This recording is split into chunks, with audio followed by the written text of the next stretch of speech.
BB851, turn right, heading 180. 14 Papa, turn right 245, report localizer established 27. Firstly, I would like to begin this video by sending out my condolences to all those that have been impacted by the tragic events that unfolded with flight IX1344, which sadly saw a runway excursion happen yesterday. Today's coverage is on the situation at Airbus, which for the first time in many months has actually improved from where it was at. The European aircraft manufacturer announced that it had delivered close to 50 aircraft for the month of July. In fact, 49, which is up from the 39 in June. It's a positive climate finally for Airbus, who have been struggling throughout this global pandemic, as it is to be expected. They delivered, though, 47 A320neo jets, meaning that 47 out of the 49 were for the narrow body type, which, as we know, is incredibly popular already around the world. But in these sort of times, it also signifies how demand for wide-body jets still remains at zilch, as only narrow-body jets were delivered.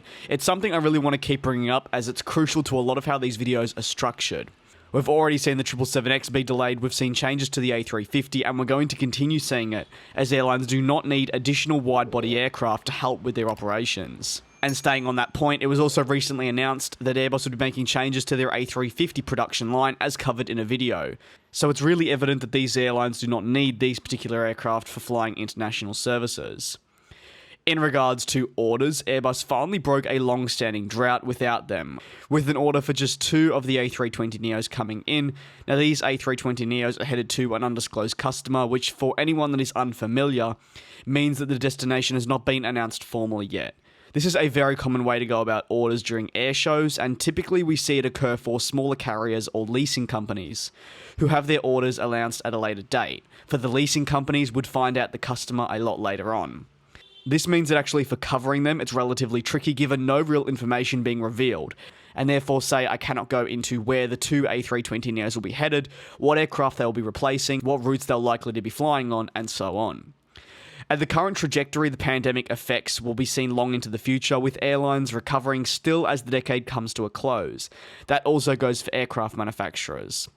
While the likes of Airbus will eventually get back to delivering aircraft at the same rate, 2020 will still sting for a long time after.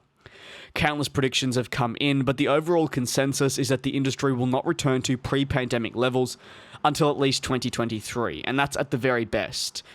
At the moment, we still don't know what the future holds, and it's something airlines are preparing for. I've been noticing that a lot of people, unfortunately, have been losing their jobs within the industry, so I'd just like to take the time now to wish the absolute best to those people, and I hope you're able to find something else as soon as possible, as times are incredibly tough and trying, as airlines continue to email their employees, letting them know of the cuts that they'll be making to positions around the world.